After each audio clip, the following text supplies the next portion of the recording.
미국이 치명적인 실수를 저질렀습니다. 대만을 방패막이로 한국을 총알바지로 쓰는 거대한 함정을 설계했습니다. 중국을 겨냥한 미국의 완벽한 기술 식민지 계획이었죠. 하지만 에이펙에서 한국이 던진 단 한마디에 워싱턴이 발칵 뒤집혔습니다. 방위비가 아니라 핵 잠수함을 주시오. 미국의 조선소 파산 위기를 역이용한 충격적 한 수였죠. 하지만 한국의 진짜 계획은 핵잠이 아니었습니다. 핵잠수함 뒤 더 엄청난 계획이 실현되고 있었습니다. 우리는 한국을 총알이라 불렀지만 그들은 이 모든 판을 설계한 왕이었습니다. 지금부터 그 충격적인 이야기가 밝혀집니다. 저는 미국 국가안보회의 백악관의 핵심 참모 조직인 그곳에서 동아시아 담당관으로 일했습니다. 제 이름은 사라 깁슨입니다. 그리고 이것은 우리가 어떻게 완벽하게 잘못된 계산을 했는지에 대한 고백이자 뒤늦은 기록입니다. 저는 지금도 백악관 서쪽 별관 지하에 위치한 상황실의 공기를 기억합니다.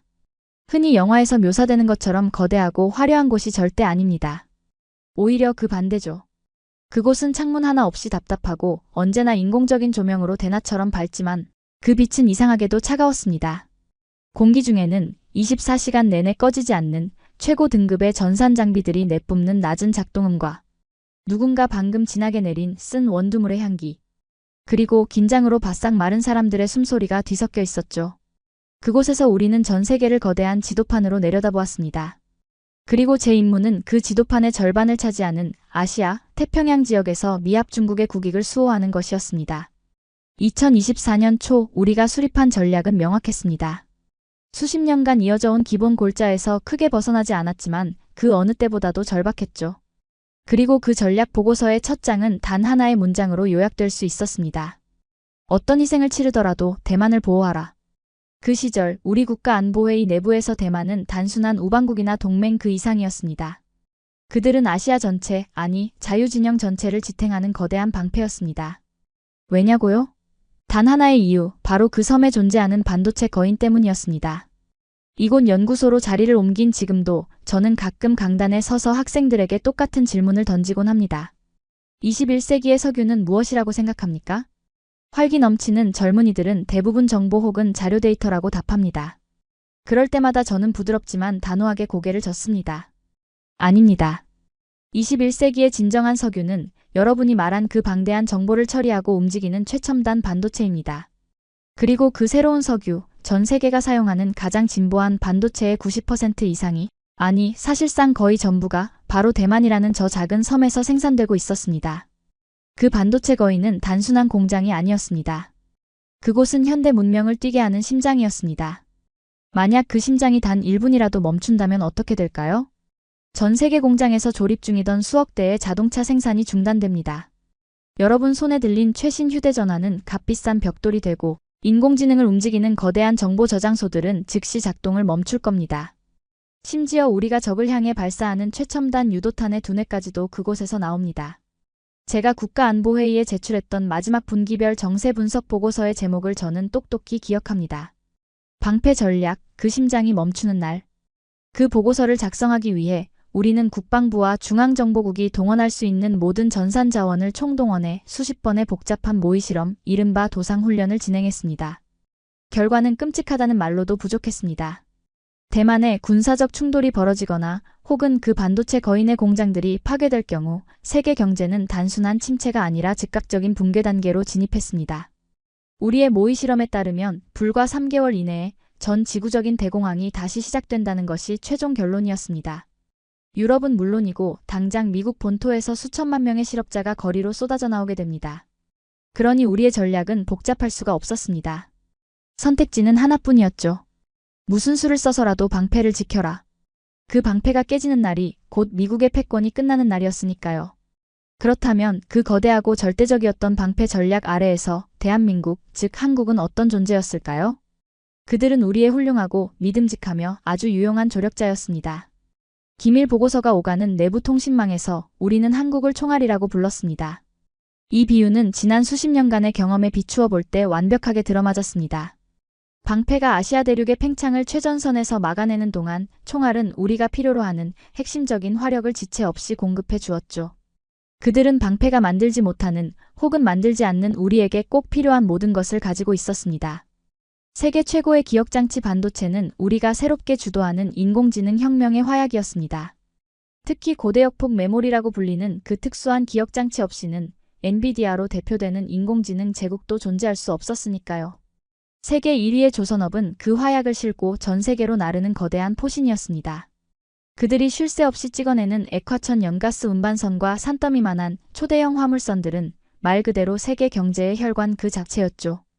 방위산업은 말할 것도 없었습니다. 동유럽의 전선에서 증명되었듯이 그들은 값싸고 믿을 수 있으며 심지어 성능까지 뛰어난 무기들을 만들어냈습니다. 그들은 우리의 가장 효율적인 병참기지 역할을 완벽하게 수행하고 있었습니다. 그렇습니다. 한국은 우리가 가진 가장 날카롭고 유용한 총알이었습니다. 그들은 부지런했고 20세기 내내 전쟁의 잿더미와 혹독한 외환 위기를 극복해낸 놀라운 회복력을 가졌습니다. 그리고 무엇보다도 그들은 현실 감각이 투철하다고 우리는 판단했습니다. 자국의 수도 바로 코앞에 미치광이 독재 정권을 이웃으로 둔 그들은 미합 중국의 안보 우산이 자신들의 생존에 얼마나 중요한지 누구보다 뼈저리게 알고 있다고 믿었죠. 물론 그들에게도 나름의 야심은 있었습니다. 우리는 서울의 정치권과 국방부에서 주기적으로 흘러나오는 그들의 오랜 수건 사업에 대한 보고를 받곤 했습니다. 바로 핵 추진 잠수함이었죠. 맞습니다. 20년도 더 된 묵은 이야기였습니다. 노무현이라는 이름의 대통령 시절부터 시작된 그들의 아주 집요하고 끈질긴 꿈이었습니다. 국가안보회의 상황실에서 그 보고가 처음 올라왔을 때 누군가 가볍게 웃었던 것을 기억합니다. 귀엽군. 당시 동아시아 정책을 총괄하던 국장의 혼잣말이 지금도 생생합니다. 그는 저를 돌아보며 덧붙였죠. 하지만 사라, 자네는 저 총알이 혹시라도 스스로 발사 버튼을 누르려 하면 안 된다는 걸 명확히 해둬야 하네. 그것이 바로 우리의 확고한 그리고 단 한 번도 의심해 본 적 없는 인식이었습니다. 한국은 총알이지 방아쇠가 아니었습니다. 그들은 강력하고 유용한 도구였지만 그 도구를 쥐고 사용하는 손은 바로 우리여야만 했습니다. 그 오만하고도 확고했던 믿음. 지난 70년간의 경험으로 굳어진 그 절대적인 확신. 그것이 바로 우리가 2024년에 거대한 판을 준비하며 저지른 첫 번째 잘못된 계산이었습니다. 2024년 중반으로 접어들 무렵 아시아태평양 경제협력체, 즉 아태협력체 정상회의를 몇 달 앞둔 시점이었습니다. 백악관은 하나의 동맹국 문제로 연일 시끄러웠습니다. 바로 우리가 총알이라고 불렀던 한국이었습니다. 문제는 두 가지였죠. 하나는 그들의 핵심 수출품인 자동차에 대한 관세 문제였고 다른 하나는 더 복잡한 조지아 공장 문제였습니다. 기억하실 겁니다. 한국의 거대 자동차 기업인 현대가 미국의 핵심 선거 지역인 조지아주에 수십억 달러를 들여 거대한 전기차 공장을 짓고 있었습니다. 그런데 미국 의회와 정부가 자국 산업 보호를 명분으로 내세운 법안 때문에 정작 그 공장에서 차를 만들어도 막대한 보조금을 받지 못하게 될 위기에 처한 겁니다. 국가안보회의의 역할은 안보에 국한되지만 현대 외교에서 경제는 곧 안보입니다. 특히나 아시아의 핵심 조력자가 관련된 문제라면 더욱 그랬죠. 상무부와 국무부에서 올라오는 일일 보고들은 한결같았습니다. 한국 측의 반발이 극도로 거세다. 외교 채널을 통해 신뢰 파탄이라는 격한 용어까지 사용하고 있다. 저는 그날 오후 국가안보보좌관이 직접 주재하는 긴급 현안 점검 회의에 참석했습니다. 창문 없는 상황실에는 무거운 침묵이 흘렀습니다. 늘 그렇듯 경제부처인 상무부의 차관이 먼저 입을 열었습니다. 그의 얼굴은 잔뜩 굳어 있었죠. 보좌관님, 솔직히 말씀드려서 매우 곤란합니다. 조지아주 현지에서는 난리가 났습니다. 당장 한국 기업들이 투자 계획을 전면 재검토하겠다고 으름장을 놓고 있습니다. 이대로 가다간 다가오는 선거에서.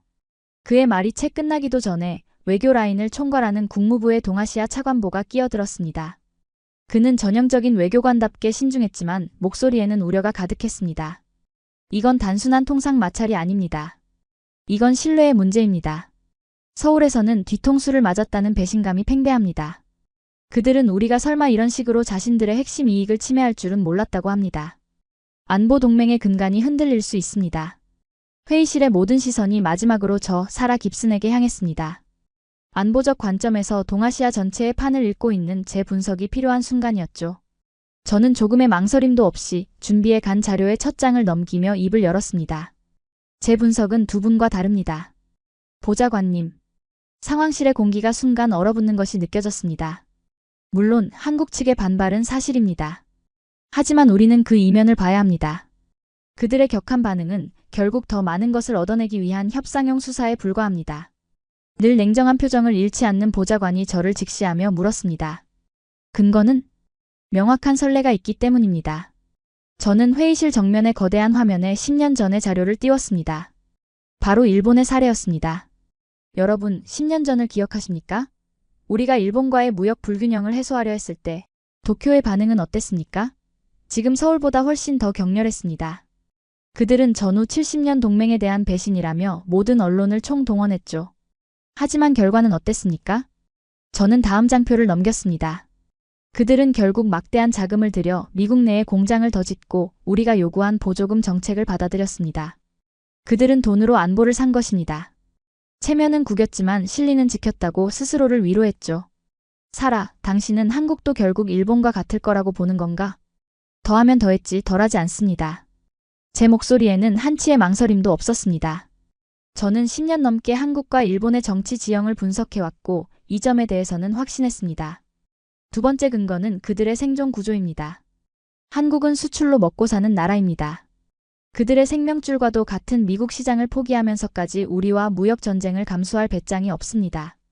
더구나 그들은 일본과 달리 지금 이 순간에도 휴전선을 사이에 두고 적대 세력과 대치 중입니다. 그들의 안보를 실질적으로 책임지고 있는 우리에게 감히 등을 돌릴 수 있을까요? 회의실의 무거운 공기가 조금씩 누그러지는 것이 느껴졌습니다. 상무부 차관도 국무부 차관보도 제 논리에 반박하지 못했습니다. 그럼 사라 담당관의 최종 결론은? 저는 자료의 마지막 장을 넘겼습니다. 거기에는 굵은 글씨로 이렇게 적혀 있었죠. 결론, 단계적 압박 강화 및 아태 협력체를 통한 출구 전략 제시. 간단합니다. 보좌관님. 우리는 길들일 필요가 있습니다. 저 총알이 우리가 원하는 방향으로만 날아가도록 말입니다. 다가올 아태 협력체 정상회의 전까지 우리는 압박의 수위를 서서히 높여야 합니다. 조지아 공장 문제를 계속해서 언론에 거론하고 관세 문제 역시 원칙대로 처리할 것을 분명히 해야 합니다.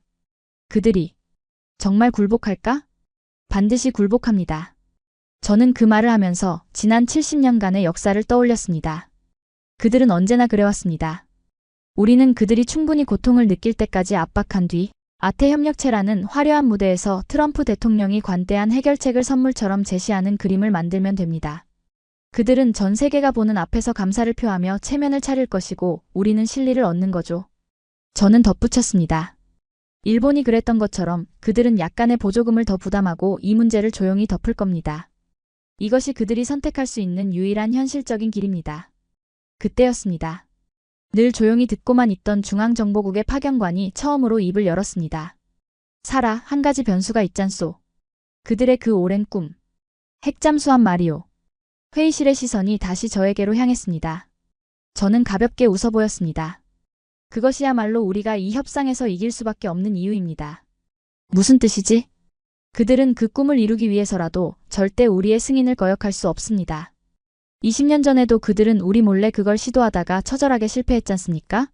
그들은 압니다. 우리의 허락 없이는 단 한 걸음도 나아갈 수 없다는 것을. 그 잠수함은 그들의 야망이 아니라 우리의 손에 들린 가장 강력한 족쇄입니다. 그들은 그 족쇄를 풀어달라고 애원하기 위해서라도 이번 관세 문제에서 고개를 숙일 수밖에 없습니다. 지금 돌이켜보면 그 순간에 제 얼굴은 오만함과 독선으로 휩싸여 불타고 있었을 테죠.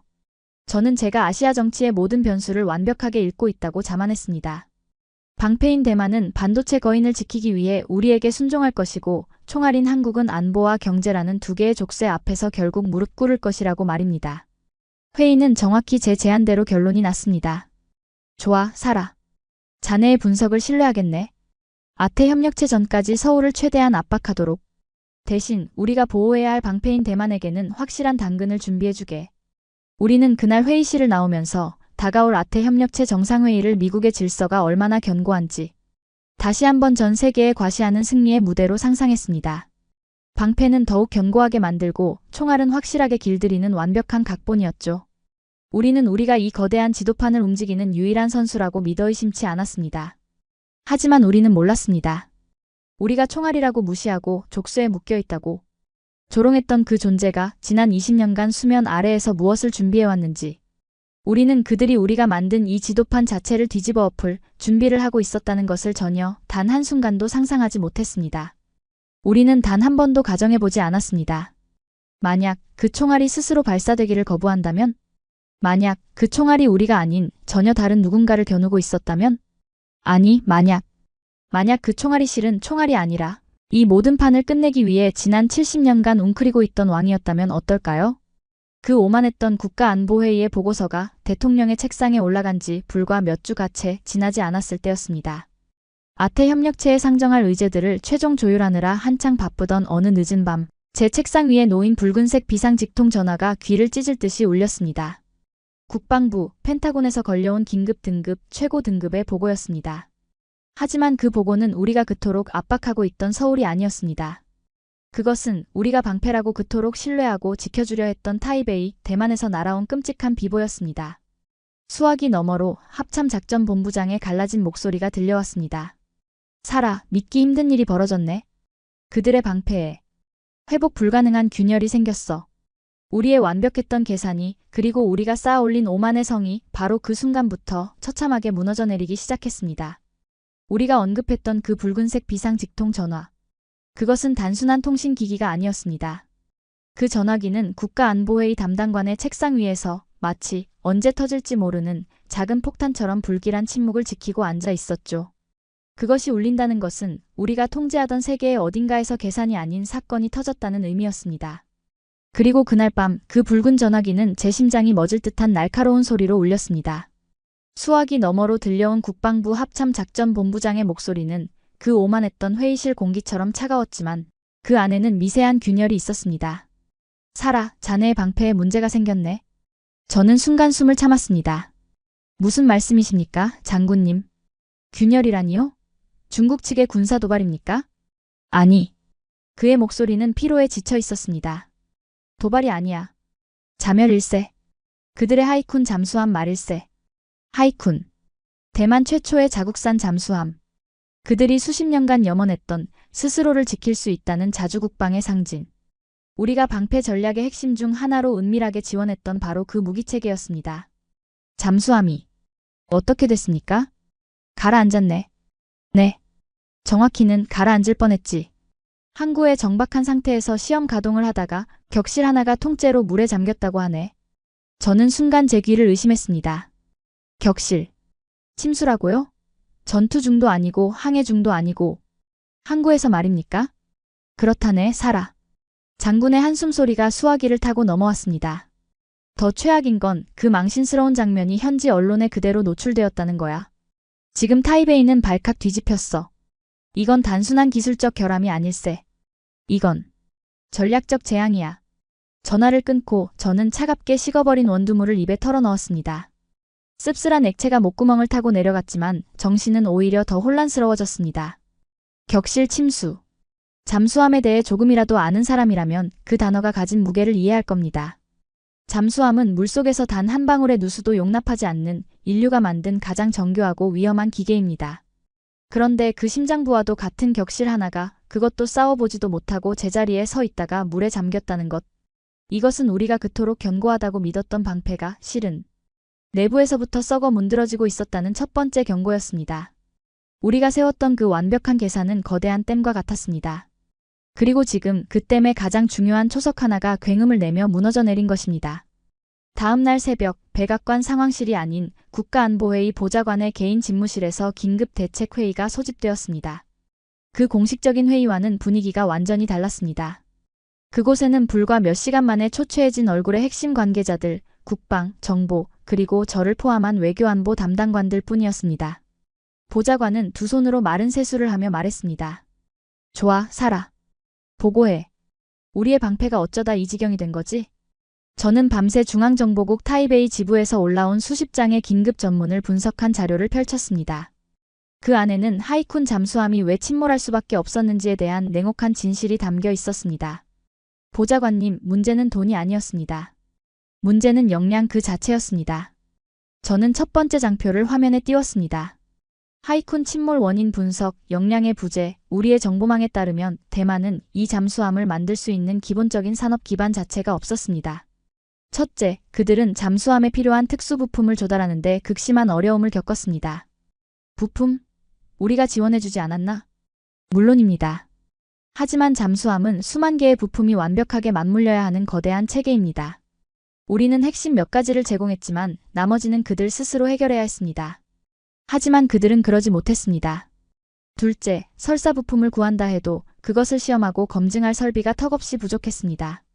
설비가 부족하다니? 그들에게는 세계 최고의 반도체 공장이 있지 않나? 한 국방 관계자가 믿을 수 없다는 듯 물었습니다. 바로 그것이 문제였습니다. 저는 굳은 표정으로 다음 장표를 넘겼습니다. 그것이 바로 우리가 간과한 핵심입니다. 대만은 마치 외발 자전거와 같은 경제 구조를 가지고 있었습니다. 그들은 반도체라는 한 분야에서는 세계 최고가 맞습니다. 하지만 그것이 전부입니다. 저는 우리가 총알이라고 불렀던 한국과 비교하는 자료를 띄웠습니다. 잠수함은 반도체가 아닙니다. 그것은 거대한 강철 구조물입니다. 수압을 견디는 특수강을 재련하고 그 강철을 오차 없이 용접하며 수만 개의 기계 부품을 하나의 유기체처럼 엮어내는 제조업의 정수입니다. 대만에게는 그 기반이 없었습니다. 저는 결정적인 보고 내용을 지목했습니다. 그들은 잠수함을 만들 수 있는 거대한 조선소도 그에 필요한 숙련된 기술자도 부족했습니다. 심지어 이 보고서를 보십시오. 그들은 자신들의 부족한 기술을 메우기 위해 우리가 총알이라 불렀던 한국의 잠수함 기술을 몰래 훔치려 시도했습니다. 회의실의 공기가 얼어붙었습니다. 뭐라고? 그들이 한국을? 그렇습니다. 방패가 총알의 기술을 훔치려다 실패한 겁니다. 그리고 그 결과물이 바로 어젯밤 항구에서 물에 잠긴 저 고철 덩어리입니다. 보좌관은 깊은 한숨을 내쉬며 관자놀이를 꾹 눌렀습니다. 맙소사. 우리가 믿었던 방패가 실은 속이 텅 빈 모래성이었다는 말이군, 사라. 그의 말은 단순한 실망이 아니었습니다. 그것은 우리가 기반으로 삼았던 아시아 전략 전체가 뿌리부터 흔들린다는 것을 의미했습니다. 우리는 대만이 스스로를 지킬 수 있는 고슴도치가 되기를 바랬습니다. 그들의 자주국방 노력을 지지했죠. 그리고 하이쿤 잠수함은 그 고슴도치의 가장 날카로운 가시가 되어야 했습니다. 그런데 그 가시가 적과 마주치기도 전에 스스로 녹슬어 부러져 버린 것입니다. 중국 대륙을 향해 세워뒀던 우리의 거대한 방패가 사실은 거울에 비친 허상에 불과했다는 것이 만천하에 드러난 순간이었습니다. 베이징의 지도부가 이 소식을 듣고 얼마나 통쾌하게 웃고 있을지 상상하는 것은 어렵지 않았습니다. 그들은 이제 대만의 군사력이란 것이 얼마나 허약한지, 그리고 그들을 지키겠다는 미국의 약속이 얼마나 공허한지를 선전할 것입니다. 미국이 믿는 방패가 저 꼴이다.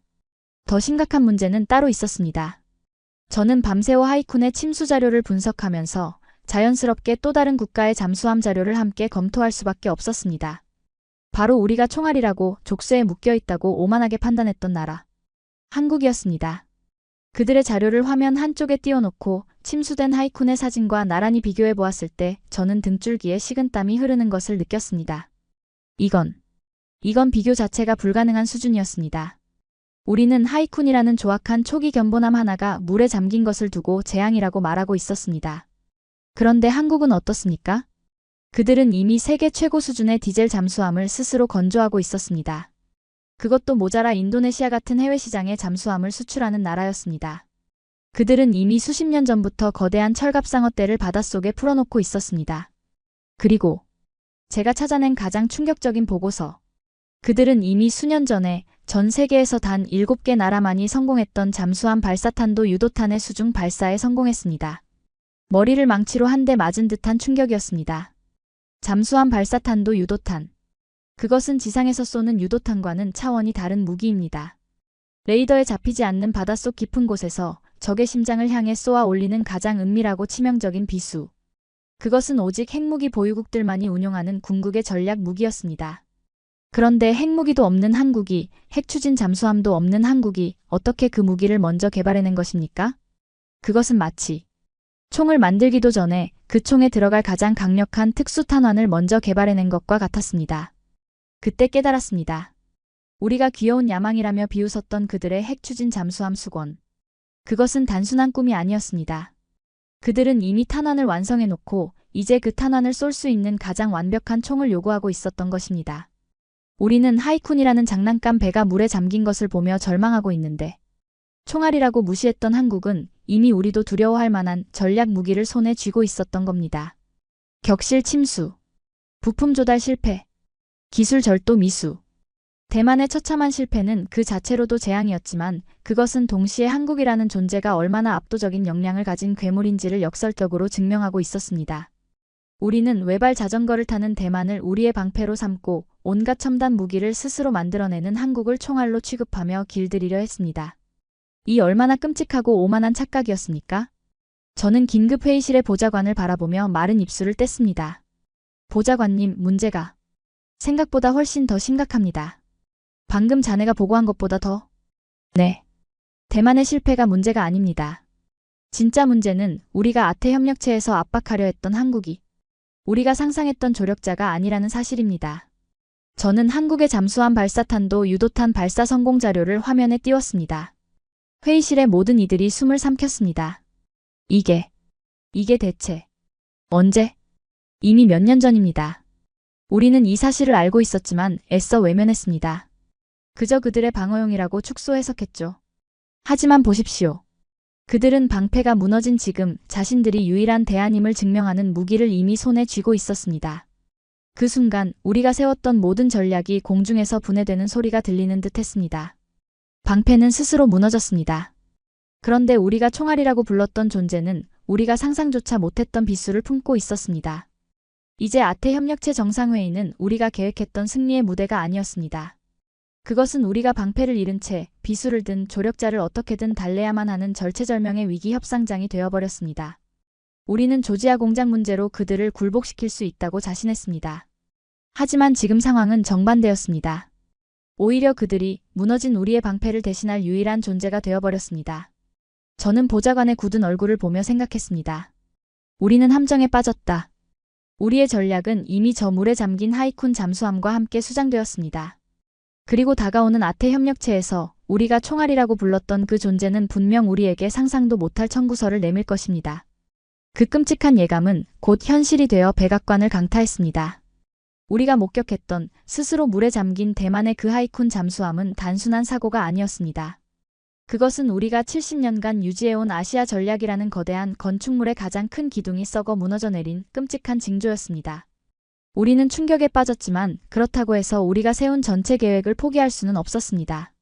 우리에겐 여전히 아태협력체라는 중요한 외교 무대가 남아있었고 그 무대에서 처리해야 할 가장 시급한 현안, 즉 한국 길들이기가 기다리고 있었으니까요. 하이쿤의 침몰로 우리의 전략적 입지가 좁아진 것은 사실이었습니다. 하지만 그렇다고 해서 한국이 우리의 상대가 될 수 있다고는 생각하지 않았습니다. 그것은 마치 수십 년간 후원해온 피후견인이 갑자기 후견인에게 반기를 드는 것과 같은 상상할 수 없는 일이었습니다. 우리는 여전히 우리가 의사이고 한국은 환자라고 생각했습니다. 조지아 공장 문제와 관세라는 고통을 호소하는 환자. 비록 우리가 기댈 생각이었던 보조의사가 돌팔이었다는 게 드러나긴 했지만 여전히 수술실을 총지휘하는 것은 우리라고 믿어 의심치 않았습니다. 아태협력체 본회의가 열리기 며칠 전 우리는 알래스카의 한적한 공군 기지에서 실무 협상 테이블을 차렸습니다. 차갑고 건조한 공기, 창밖으로 보이는 설산의 풍경. 그곳은 뜨거운 정치적 논쟁을 시키기에 적합한 우리가 의도적으로 선택한 중립지대였습니다. 그곳의 모든 것은 질서정연했고 통제되고 있었으며 그 질서의 중심은 당연히 우리라고 생각했습니다. 미국 측 협상단은 국무부, 상무부, 그리고 저를 포함한 국가안보회의 관계자들로 꾸려졌습니다. 우리의 가방에는 한국을 달랠 두 가지 처방전이 들어있었습니다. 하나는 조지아 공장 문제에 대한 약간의 유예 조치였고 다른 하나는 관세 장벽을 소폭 낮춰주는 성의 표시였죠. 회의 시작 전 우리끼리 나눈 대화를 기억합니다. 상무부 차관은 넥타이를 고쳐매며 말했죠. 좋아, 살아. 이 환자가 얼마나 고통을 호소할지 한번 들어보자고. 처방전은 내가 적절한 순간에 꺼내지. 국방부에서 나온 장성 역시 그들이 조지아 때문에 얼마나 울상을 지을지 궁금하군. 이럴 때일수록 안보의 가치를 확실히 깨닫게 해줘야 해. 라며 자신만만한 농담을 던졌습니다. 우리는 이것으로 충분하다고 판단했습니다.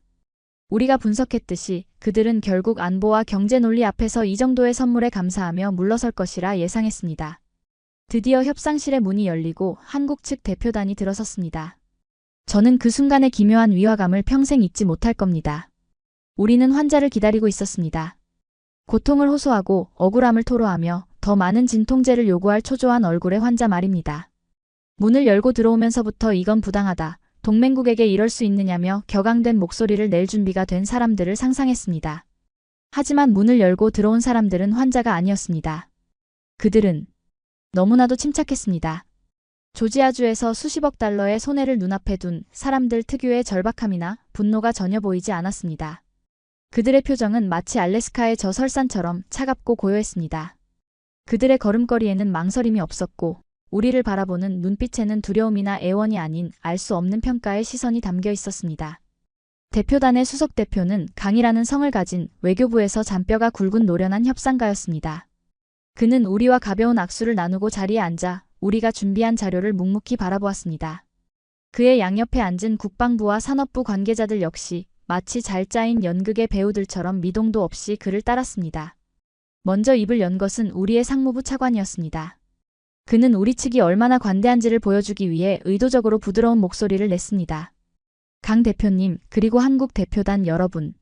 이 먼 곳까지 오시느라 고생 많으셨습니다. 우리는 여러분이 현재 겪고 있는 어려움, 특히 조지아 공장 문제와 관세 관련 현안들에 대해 깊이 공감하고 있습니다. 그는 준비한 도표와 수치들을 화면에 띄우며 이번 관세 조치가 미국 내의 정치적 상황으로 인해 불가피했음을 장황하게 설명했습니다. 그러고 나서 그럼에도 불구하고 특별한 동맹인 한국을 고려해 우리가 얼마나 큰 배려를 준비했는지 역설했습니다. 조지아 공장 문제 역시 법안의 틀 안에서 우리가 해줄 수 있는 최대한의 행정적 지원을 검토 중이라며 유화적인 손길을 내밀었죠. 그의 발표가 30분 넘게 이어지는 동안 강 수석 대표는 그저 깍지 낀 손으로 턱을 괜 채 화면을 물끄러미 바라볼 뿐이었습니다.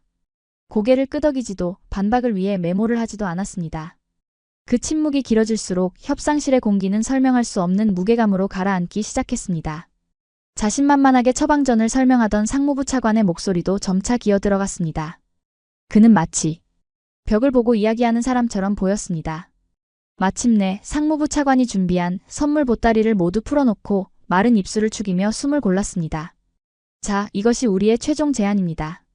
우리는 한국 측의 어려운 사정을 충분히. 차관님.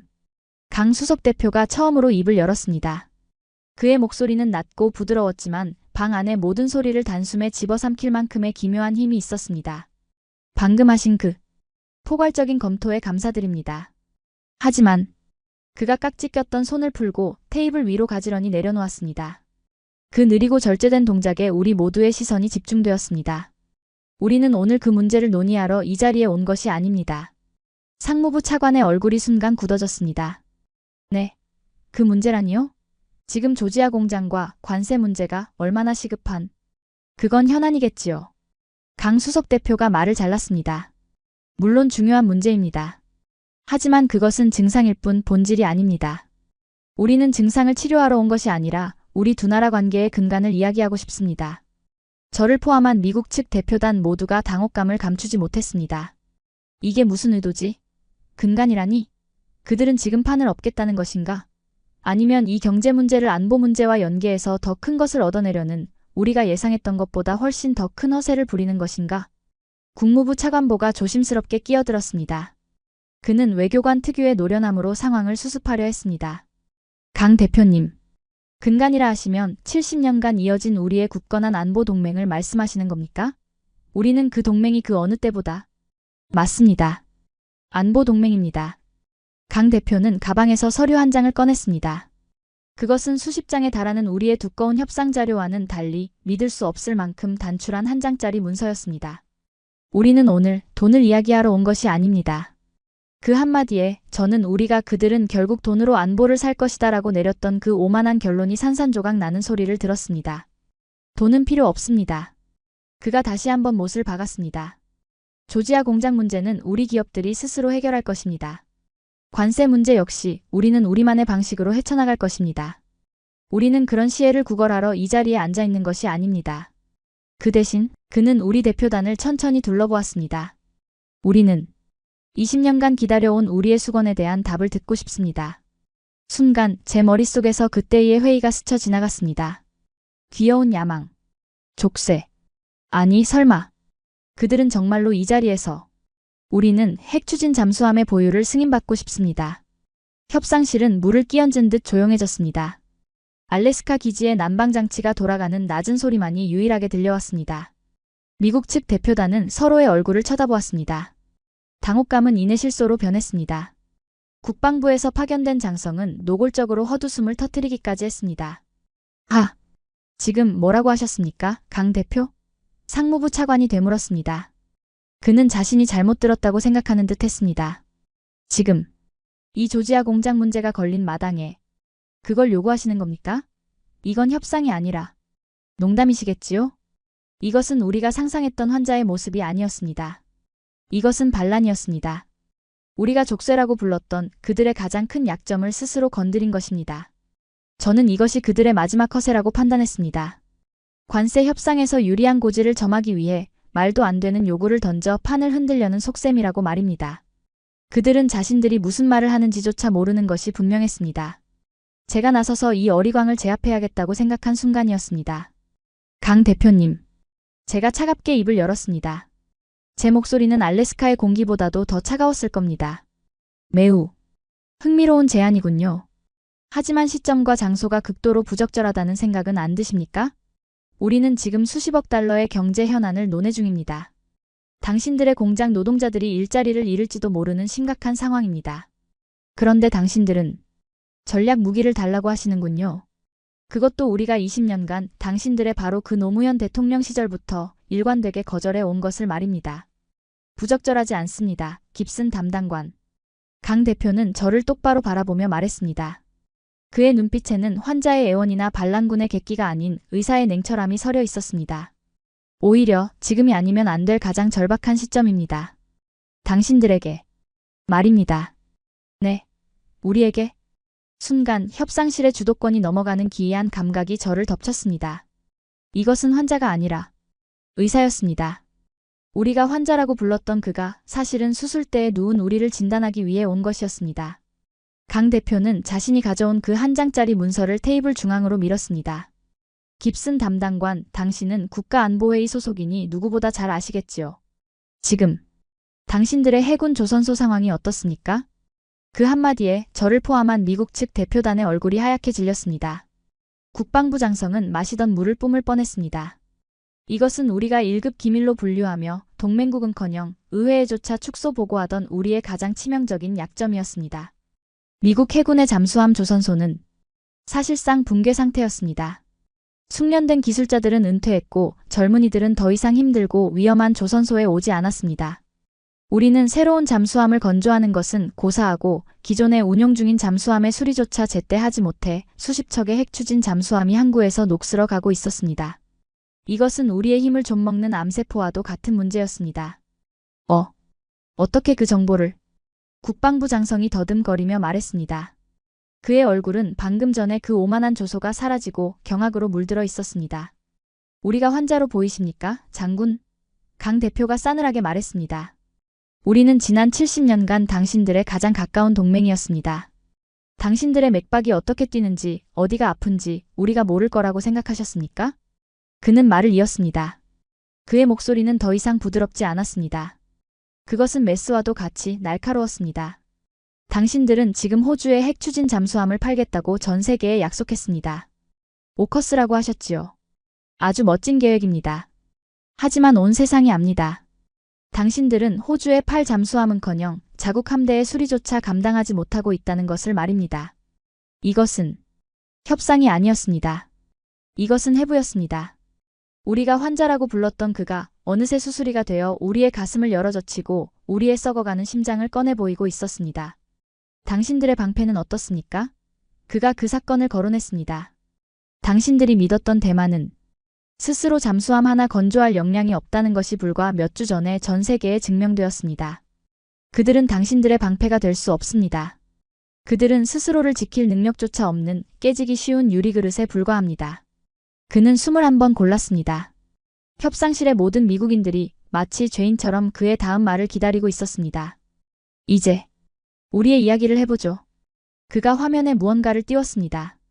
그것은 도표나 수치가 아니었습니다.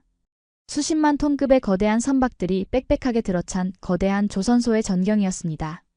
이곳은 한국입니다. 우리는 배를 만듭니다. 세계에서 가장 크고 가장 복잡하며 가장 튼튼한 배를 세계에서 가장 빠른 속도로 만듭니다. 그는 저를 경악하게 했던 그 자료를 띄웠습니다. 바로 잠수함 발사탄도 유도탄의 수중 발사 장면이었습니다. 유도탄이 물보라를 일으키며 솟구치는 그 장면은 마치 한국에 억눌렸던 야망이 폭발하는 것처럼 보였습니다. 우리는 당신들의 도움이 없어도 이미 이것을 완성했습니다.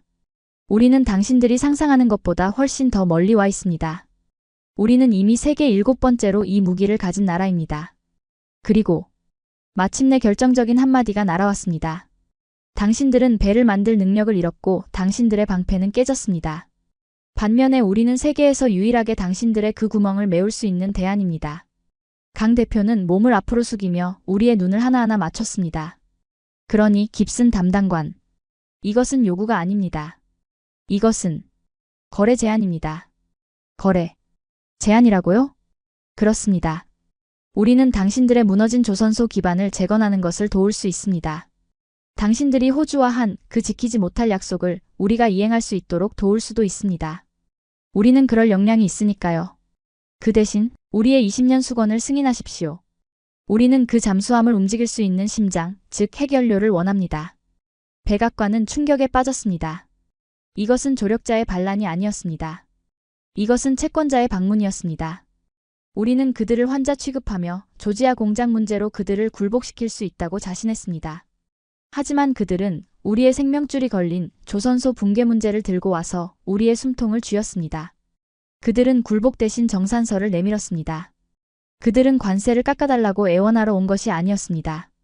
그들은 자신들의 가치를 청구하러 온 것이었습니다. 저는 그제야 깨달았습니다. 우리가 70년간 피후견인이라고 조력자라고 불렀던 그 존재가 사실은 우리가 무너질 때를 기다리며 조용히 힘을 키워온 또 다른 주권자였다는 것을 말입니다. 알래스카의 차가운 공기 속에서 저는 우리가 환자의 병을 고치러 온 것이 아니라 의사에게 우리의 치명적인 질병을 진단받고 그가 내민 수술 동의서에 서명할지 말지를 결정해야 하는 처지라는 것을 깨달았습니다. 그리고 그 수술 동의서의 이름은 바로 핵추진 잠수함이었습니다. 알래스카의 그 혹독하게 추웠던 협상실에서 돌아온 저는 워싱턴의 공기가 완전히 달라졌음을 피부로 느꼈습니다. 제가 돌아온 백악관은 불과 몇 주 전에 그 오만하고 자신감 넘치던 곳이 아니었습니다. 강 대표가 내밀었던 그 차갑고 논리정연했던 거래 제안, 우리의 무너진 조선소 기반을 살려주는 대가로 그들의 20년 묵은 수건인 핵추진 잠수함을 승인하라는 그 제안이 담긴 보고서는 백악관 전체를 유령처럼 떠돌았습니다. 국가안보회의 보좌관의 집무실에서 열린 후속대책회의의 분위기는 알래스카의 그것보다 더 참담했습니다. 그곳에는 분노가 없었습니다. 분노란 적어도 상대를 통제할 수 있다는 자신감이 남아있을 때 나오는 감정입니다. 그곳에는 오직 차가운 현실 인식만이 있었습니다. 국방부 장성은 말이 없었습니다. 그는 책상만 뚫어져라 바라볼 뿐이었습니다. 그는 한국 측이 제시한 자료가 단 하나도 틀리지 않았다는 것을, 아니 오히려 자신들이 의회에 보고했던 것보다 더 정확하다는 것을 인정해야 했습니다. 우리의 조선소는 정말로 붕괴하고 있었습니다. 호주와의 그 거창한 핵잠수함 협력은 시작도 하기 전에 좌초될 위기였습니다. 국무부 차관보는 동맹국들의 연쇄 반응을 우려했습니다. 그의 목소리는 쉬어 있었습니다. 만약 우리가 여기서 한국의 제안을 거절한다면 어떻게 되는가? 그들이 정말로 우리 조선소 문제를 방관한다면? 우리의 약점이 전 세계에 공개되는 순간 이 지도는 걷잡을 수 없이 무너질 것이네. 일본이, 호주가, 유럽이 우리를 어떻게 보겠는가? 그렇습니다. 지도. 우리가 마음대로 주무르던 그 거대한 지도판은 이제 우리의 통제를 벗어나기 시작했습니다. 우리의 힘은 영원할 것 같았지만 그 힘의 근간인 제조업이 무너지고 있다는 치부를 정확히 들킨 것입니다. 상무부 차관은 아예 입을 열지도 못했습니다. 그가 그토록 자신있게 흔들었던 관세와 조지아 공장 카드는 상대방이 국가 생존이라는 더 큰 판을 들고 나온 순간 아무런 의미도 없는 종이 조각이 되어버렸습니다. 그들은 돈이 필요 없다고 했습니다. 돈으로 해결할 수 없는 문제를 들고 온 상대 앞에서 돈을 쥐고 있던 그는 할 말이 없었습니다. 그가 휘두르려던 칼은 녹슬어 부러진 칼에 불과했습니다. 모두가 대통령의 결단만을 기다리고 있었습니다. 그리고 그 결단은 우리가 예상했던 것보다 훨씬 더 신속하고 냉혹하게 내려졌습니다. 수용하게. 트럼프 대통령은 보고서를 읽어보지도 않고 말했습니다. 그는 복잡한 외교 수사나 안보 논리에는 관심이 없었습니다. 그는 거래의 본질을 꿰뚫어보는 사업가였습니다. 그들은 우리가 가장 필요로 하는 것을 가졌고 우리는 그들이 가장 원하는 것을 가졌네. 그리고 그들은 심지어 우리가 먼저 손 내밀기 전에 자신들의 카드를 꺼내주었어. 이건 굴욕이 아니야. 이건 우리가 할 수 있는 가장 훌륭한 거래일세. 그렇게 70년간 이어진 아시아의 질서가 바뀌는 순간이 결정되었습니다. 우리가 피후견인으로 여겼던 나라가 우리의 생존을 책임지는 동반자가 되는 순간이었습니다. 아태협력체 본회의 무대는 화려했습니다. 전 세계의 언론이 모여들었고 각국의 정상들은 우아한 미소를 지으며 악수를 나눴습니다. 하지만 그 화려한 무대 뒤편에서 벌어진 일들은 그 어떤 전쟁 영화보다도 더 숨막히는 권력의 이동을 보여주었습니다. 우선 그토록 시끄러웠던 조지아 공장 문제와 관세 이슈가 하루아침에 사라졌습니다. 마치 봄눈 녹듯이 흔적도 없이 사라졌습니다. 미국 정부는 한국 측의 우려를 전적으로 수용하여 모든 제한 조치를 사실상 철회했습니다. 불과 몇 주 전만 해도 우리가 그들을 압박하기 위해 휘둘렀던 그 칼은 이제 우리의 발등을 찍기 전에 조용히 칼집으로 돌아갔습니다. 그리고 마침내 양국 정상의 공식 회담이 열렸습니다. 저는 그 배석자 명단에 있었습니다. 그 방에는 수백 개의 사진기가 불빛을 터뜨리고 있었습니다. 알래스카에서 저를 얼어붙게 만들었던 그 강 대표도 한국 측 좌석 끝에 앉아 여전히 무표정한 얼굴로 저를 바라보고 있었습니다. 저는 그 시선을 피했습니다. 트럼프 대통령은 특유의 과장된 몸짓으로 이재명 대통령의 손을 잡았습니다. 우리는 위대한 대한민국과 함께할 것이네. 우리는 당신들이 스스로를 지킬 수 있는 강력한 힘을 갖기를 원하네. 70년 동맹의 이름으로 우리는 당신들을 핵 추진 잠수함 보유를 전적으로 승인하네. 세상의 모든 불빛이 터지는 것 같았습니다. 이재명 대통령은 그저 고개를 끄덕이며 짧게 화답했습니다. 그의 목소리는 놀라울 정도로 차분했습니다. 대통령의 결단에 감사드린다. 대한민국은 우리의 역량으로 동맹에 더 큰 기여를 할 준비가 되어 있다. 그것이었습니다. 거래는 성사되었습니다. 단 몇 마디의 대화로 아시아의 군사 균형이 뒤바뀌고 20년간 이어진 한국의 수건이 해결되었습니다. 하지만 진짜 대관식은 이제부터였습니다. 권력의 이동은 때로는 공식적인 발표가 아니라 상징적인 사건으로 증명됩니다. 그리고 그 사건은 우리가 전혀 예상하지 못한 인물의 움직임으로 시작되었습니다. 젠슨 황. 미국의 첨단 기술 단지를 움직이는 황제. 인공지능 시대의 새로운 왕. 아태협력체가 열리는 동안 우리 국가안보회의는 그의 전용기가 어디로 향하는지 실시간으로 추적하고 있었습니다. 그는 이 지역의 반도체 공급망을 좌지우지하는 인물이었습니다. 그의 동선 하나하나가 우리의 방패 전략과 직결되어 있었죠. 우리는 당연히 그가 아태협력체 일정이 끝난 직후 타이베이로 향할 것이라 예상했습니다. 그곳은 그의 고향이자 그의 제국을 떠받드는 반도체 거인이 있는 곳이니까요. 그것은 지난 수십 년간 한 번도 어겨진 적 없는 순례와도 같았습니다. 항로 확인 중. 앵커리지 26. 동쪽으로 기술을 돌립니다. 관제실의 젊은 분석가가 보고했습니다. 예상대로군. 타이베이로 향하는 항로야. 그런데 몇 분 뒤 분석가의 목소리가 다급해졌습니다. 담당관님. 항로가 이상합니다. 타이베이로 가기에 너무 북쪽입니다. 뭐라고? 기상 문제인가? 아닙니다. 항로를 변경했습니다. 목적지가 타이베이가 아닙니다. 뭐? 그럼 어디지? 일본인가? 아닙니다. 목적지 인천입니다. 서울입니다. 그 순간 저는 숨이 멎는 듯 했습니다. 인공지능의 왕이 방패를 그냥 지나쳐 새로운 왕에게로 향하고 있었습니다. 이것은 단순한 방문이 아니었습니다. 이것은 인증이었습니다. 아시아의 중심축이 타이베이에서 서울로 이동했음을 전 세계에 공표하는 신호였습니다. 그리고 그 신호를 가장 처절하게 해독한 이들이 있었습니다. 바로 대만이었습니다. 우리의 정보망에 실시간으로 수집되는 대만 현지 언론들의 반응은 우리가 겪었던 충격과는 비교도 되지 않는 그야말로 절망 그 자체였습니다. 그들의 방송 채널들은 정규 방송을 중단하고 긴급 토론을 쏟아냈습니다. 저는 사무실 화면으로 그들의 방송을 지켜보았습니다. 스튜디오는 믿을 수 없을 만큼 소란스러웠고 진행자들과 토론자들은 거의 비명을 지르듯 말하고 있었습니다. 이게 무슨 일입니까? 왜 젠슨 황이 우리를 버리고 서울로 갔습니까? 한 토론자는 얼굴이 시뻘개져서 책상을 내리쳤습니다. 미국은 대체 우리에게 무엇을 준 것입니까? 우리는 저들을 위해 우리 반도체 거인의 공장을 미국 애리조나에 짓고 있습니다. 우리의 모든 것을 내주고 있는데 우리는 얻은 것이 아무것도 없습니다. 그들의 분노는 곧 공포로 바뀌었습니다. 한 군사 전문가는 얼굴이 하얗게 질린 채 말했습니다. 여러분, 이게 끝이 아닙니다. 더 끔찍한 것은 우리가 지금 이 순간에도 물에 잠겨있는 이 하이쿤 잠수함 하나 때문에 전전긍긍하는 동안 한국은 한국은 오늘 미국으로부터 핵 추진 잠수함을 승인받았다는 겁니다. 스튜디오는 아수라장이 되었습니다. 그들은 자신들이 믿었던 보호자에게 버림받았다는 사실, 그리고 자신들이 그토록 무시했던 경쟁자가 모든 것을 가졌다는 사실에 절규하고 있었습니다.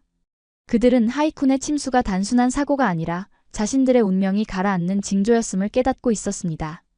그리고 마침내 서울에서 그 사진이 전송되었습니다. 그것은 대관식의 마지막 절차이자 새로운 왕에게 바치는 공물의 증거였습니다. 그 사진은 백악관의 공식 만찬장도 삼성의 거대한 영빈관도 아니었습니다. 놀랍게도 그것은 서울 강남의 한 평범한 닭튀김 가게였습니다. 인공지능의 왕 젠슨 황이 기억장치의 왕 이재용과 그리고 또 다른 한 사람 움직임의 왕 정의선과 함께 웃으며 닭튀김과 맥주잔을 부딪히고 있었습니다. 대만 방송은 이재용 회장의 얼굴에 집중했습니다. 보십시오. 결국 기억장치입니다. 젠슨 황이 우리의 반도체 거인을 배신하고 삼성의 손을 잡은 것입니다. 그들은 자신들의 외발 자전거가 부러진 것에만 집중하며 울부짖었습니다.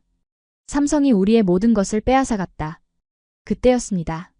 인공지능의 왕이 공물을 내놓았습니다. 한국에 차세대 인공지능 처리 장치 블랙웰을 무려 26만 장 공급하겠다. 26만 장.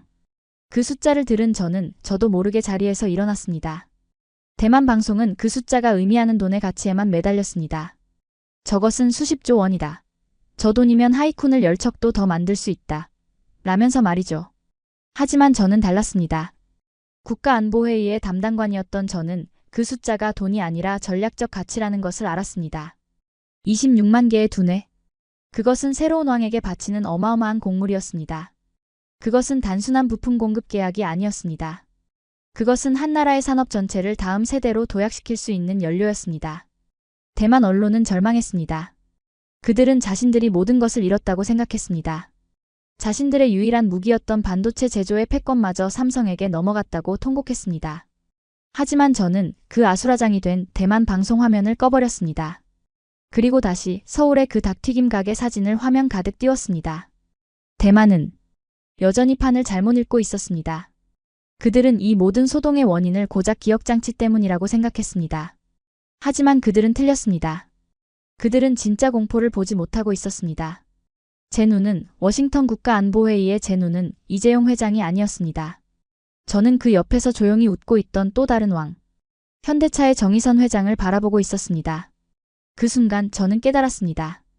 인공지능의 왕이 서울로 온 진짜 이유를, 26만 개의 두뇌가 향할 진짜 목적지를, 그리고 알래스카에서 한국이 우리에게 요구했던 그 핵 추진 잠수함이 어떻게 상상을 초월하는 괴물로 태어날 것인지를 말입니다. 그날 밤 닭튀김 가게의 불빛은 새로운 시대가 열렸음을 알리는 횃불이었습니다. 우리는 왕을 선택한 것이 아니었습니다. 우리는 이미 결정된 왕의 대관식을 넋놓고 바라본 조문객에 불과했습니다. 지금 저는 워싱턴 DC의 연구소 사무실에 홀로 앉아 있습니다. 해가 저물고 포토맥 강 건너편으로 불빛이 하나둘 켜지고 있습니다. 마치 거대한 회로판에 전력이 공급되는 듯한 풍경입니다. 제 책상 위에는 단 한 장의 사진이 확대되어 화면을 가득 채우고 있습니다. 그것은 서울의 한 평범한 닭튀김 가게에서 찍힌 사진입니다. 유리창 너머로 보이는 소란스럽고 평범한 가게 안. 그 안에서 웃고 있는 3명의 사나이. 저는 이 사진 한 장을 해독하기 위해 지난 몇 주간 국가안보회의 시절보다 더 치열한 밤을 보냈습니다. 이 사진 안에 우리가 놓친 모든 것이, 그리고 앞으로 다가올 미래의 모든 것이 담겨 있다고 확신했기 때문입니다. 이것은 단순한 침묵의 증거가 아니었습니다. 이것은 선언이자 새로운 시대의 설계도였습니다. 화면 한쪽 구석에는 여전히 대만 방송사들의 절규가 실시간으로 흘러나오고 있습니다. 그들은 아직도 저 사진 속의 한 명, 삼성의 이재용 회장에게만 집착하고 있습니다. 삼성. 결국 젠슨 황은 우리의 반도체 거인을 버리고 삼성을 택했습니다. 우리의 모든 것을 내주었는데 돌아온 것은 배신뿐입니다. 26만 장의 두뇌는 왜 타이베이가 아니라 서울로 가는 것입니까? 그들의 절망은 이해합니다. 그들은 자신들의 유일한 생명줄이었던 반도체 위탁 생산이라는 밧줄을 이제 삼성이 잘라버릴 것이라 공포에 떨고 있습니다. 그들의 경제, 그들의 자부심, 그들의 국가 정체성 전부가 오직 그것 하나에 매달려 있었기 때문입니다. 그래서 그들은 한국을 고작 기억장치나 만드는 자신들의 영역을 침범하려는 경쟁자로만 여겨왔던 것이죠. 하지만 그들은 완전히 틀렸습니다. 그들은 저 사진의 본질을, 이 거대한 대관식의 진짜 의미를 전혀 읽어내지 못하고 있습니다. 그들은 자신들의 장례식장에서 엉뚱한 관을 붙들고 울고 있는 것입니다. 대만은 고작 삼성만 보고 절망했습니다. 하지만 워싱턴에서 바로 이곳에서 우리가 진정으로 공포를 느낀 것은 젠슨 황이 이재용 회장 옆에 있던 또 다른 사나이와 웃고 있던 바로 그 장면이었습니다. 현대자동차 그룹의 정의선 회장. 대만 방송은 그를 그저 자동차 만드는 사람 정도로 취급했습니다. 왜 인공지능 회의에 자동차 회사의 주인이 끼어 있는가? 라며 의아해할 뿐이었죠. 그들의 시야는 반도체라는 좁은 울타리 안에 갇혀 그 너머의 거대한 풍경을 보지 못했습니다. 그것이 바로 그들의 한계였습니다. 제 손끝이 화면 속 정의선 회장의 얼굴을 가리켰습니다. 이재용 회장이 새로운 왕의 빛나는 검이라면 이 사나이는 왕이 움직일 수백만의 강철 군대 그 자체였습니다. 왜 현대차인가? 국가안보회의 시절 우리는 전 세계 모든 주요 기업들의 동향을 추적했습니다. 그 중에서도 현대차 그룹은 단순한 자동차 제조사가 아니었습니다. 그들은 우리의 특별 감시 대상이었습니다. 이유는 단순했습니다. 그들은 보스턴 다이내믹스라는 지구상에서 가장 경이롭고 무서운 로봇 회사를 소유하고 있기 때문입니다. 여러분도 그 영상들을 본 적이 있을 겁니다. 네 발로 걷는 로봇계 스팟이 험지를 돌아다니고 건설 현장을 감시하며 인간형 로봇 아틀라스가 장애물을 뛰어넘고 공중제비를 돌며 춤을 추는 그 충격적인 장면들 말입니다. 처음에 우리는 그것을 그저 흥미로운 기술적 과시라고 생각했습니다. 막대한 돈을 들인 홍보 영상 정도로 치부했죠. 국방부의 몇몇 분석가들은 저런 로봇이 실전에 투입되려면 수십 년은 걸릴 것이라며 애써 평가절하하기도 했습니다. 하지만 정의선 회장은 그 장난감들을 사들인 직후 전혀 다른 그림을 그리기 시작했습니다. 그는 그 로봇들을 공장으로 보냈습니다. 그가 조지아에 짓고 있던 바로 그 관세 문제의 중심에 있던 그 공장. 그곳은 자동차 공장이 아니었습니다. 그것은 미래 그 자체였습니다. 우리가 입수한 보고서에 따르면 그 공장은 가상공장 체계를 기반으로 움직입니다. 현실의 공장과 똑같은 쌍둥이 공장을 가상의 공간에 만들어 인공지능이 수만 번의 모의 실험을 거쳐 가장 완벽한 생산 방식을 찾아냅니다. 오류를 수정하고 효율을 극대화하며 인간의 지능으로는 상상할 수 없는 최적의 경로를 설계합니다. 그리고 그 완벽한 명령을 현실의 공장에서 누가 수행할까요? 바로 로봇들입니다. 이미 그곳에는 750대의 로봇이 인간과 함께 일하고 있습니다. 로봇계가 인간 작업자가 놓친 오류가 없는지 현장을 감시하고 인간형 로봇들이 수백 킬로그램의 무거운 부품을 나르고 정밀하게 차체를 조립합니다. 인간의 비율이 7이고 로봇이 1인 다른 공장들과 달리 그곳은 이미 인간 2명당 로봇 1명의 비율로 움직이는 자동화의 성체였습니다. 이제 그 닭튀김 가게의 그림이 다시 보이십니까? 대만은 젠슨 황이 이재용 회장에게 기억장치를 받으러 왔다고 생각했습니다. 천만에요. 젠슨 황은 자신이 가진 26만 개의 두뇌를 어디에 이식해야 할지 정확히 알고 있었습니다. 이재용 회장이 그 두뇌가 천재적으로 작동할 기억을 제공한다면 정의선 회장은 그 두뇌가 명령을 내릴 수백만 개의 강철 육체를 제공할 사람이었습니다.